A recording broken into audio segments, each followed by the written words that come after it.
Welcome to Revealing the Narc. Join me as I highlight narcissistic traits in celebrities and public figures. Everything here is in my opinion and not professional advice. If you enjoy the analysis, please like and subscribe. Imagine moving into your dream neighborhood only to discover that one of your neighbors is, well, a narcissist. How does that change the vibe? In this video, I'm going to dive deep into what it's like having a narcissistic neighbor, how they behave, and how to handle them. Before we continue, I want to say I'm not a therapist, but I grew up around a lot of narcissists and even married one before I learned how to identify these behaviors and patterns. We are going to use Meghan Markle as the example to study what it might be like having a narcissistic neighbor, and this is all based on a new article that was released on December 7th. The article is titled, Meghan Markle's Trust Shattered, Hurt and Betrayed by New Documentary Harry the Lost Prince.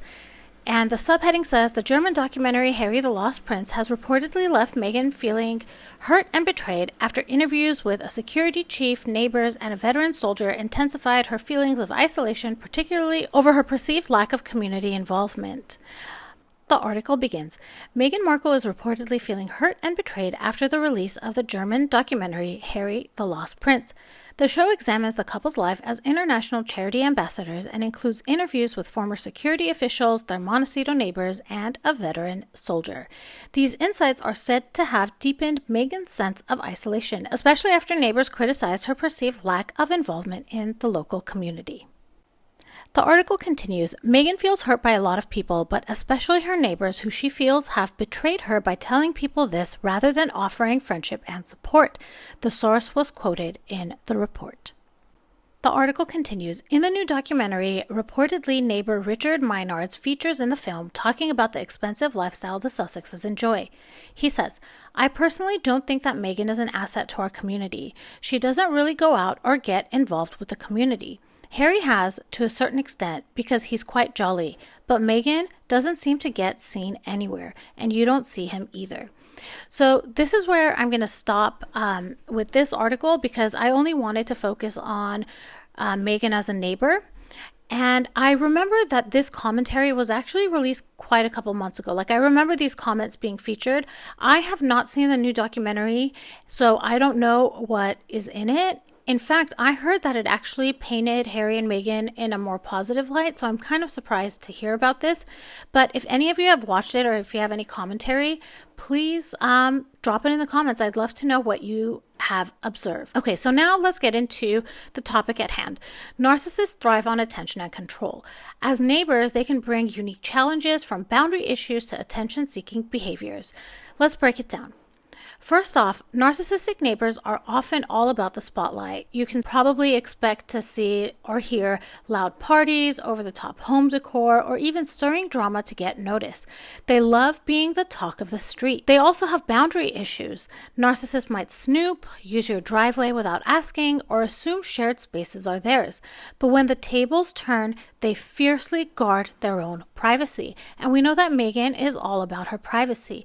I joked in the video that I had with RHR Jen about what it might be like if Meghan was on the HOA, and I think it would be very much judging everyone else's hedge height, and she would not accept if people were judging hers, in my opinion, and allegedly.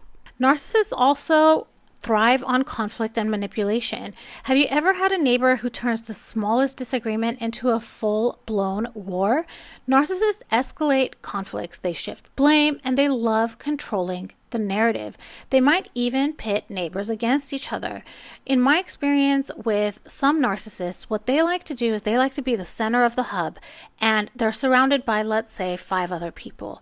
What they like to do is create conflict between the other 5 people, but every single one of those 5 have a good relationship with the person in the center, the narcissistic hub, I'm going to call it. And this is done on purpose. All of these 5 people become loyal to the narcissist, but they are having conflict among themselves. Narcissists also come off as charming at first. They can be helpful and engaging, but that's often a strategy to gain influence. Over time, you might notice that they don't engage meaningfully with the community, which is likely what the neighbor that was interviewed might be alluding to. Now, I don't know how Meghan was when they first moved into the neighborhood, allegedly, but this is just something to think about. So let's talk about some coping strategies and some specific tips that you may be able to use with a narcissistic neighbor. The first is to maintain clear boundaries. So it could be something physical. So these could be like fences or hedges that demarcate your property clearly, using no trespassing signs if necessary and if it's allowed by your property manager or the HOA or whatever community you live in. You can also maintain clear boundaries with your communication. Be polite but direct if they try to overstep. For example, if they ask to borrow your tools, you could say, "I prefer not to lend out tools. I hope you understand." And if there are shared areas that they may be taking over or not following rules, you can remind them of the rules of the community in a non-confrontational manner. Second thing is to stay neutral. When they create drama, disengage by responding with neutral statements like, "I see your point," or "I'll think about it." Avoid defending yourself or escalating the situation. Your body language, keep calm and non-reactive during these conversations to deprive them of the emotional reaction that they may be seeking. You should also try your best to document issues if you have them. Use your phone or a notebook to log incidents.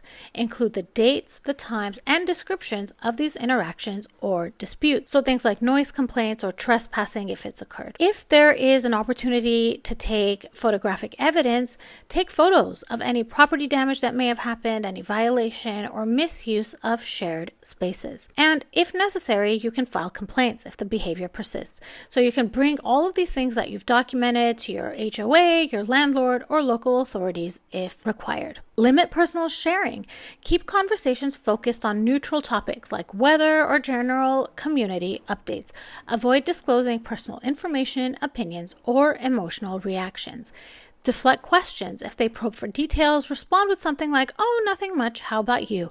to shift the focus away from yourself. A couple of additional things you can do is you can secure your property using locks on gates, mailboxes, and outdoor storage to prevent unwanted access. You can build positive relationships with other neighbors and see if you can create a support system and reduce isolation. And if necessary, and if their behavior escalates into harassment, consult local laws about restraining orders or neighborhood mediation services. So if you think you might be dealing with a narcissistic neighbor, remember these tips. Set clear boundaries, stay neutral in conflicts, keep interactions cordial and limited, and most importantly, protect your peace. Thanks for watching. Don't forget to like, share, and subscribe for more insights into managing these types of tricky relationships, neighborly or otherwise. I want to reiterate that I am not a therapist and I am just sharing things that I've learned from my experience. And yeah, so I want to thank you for listening and I will talk to you all soon. Goodbye.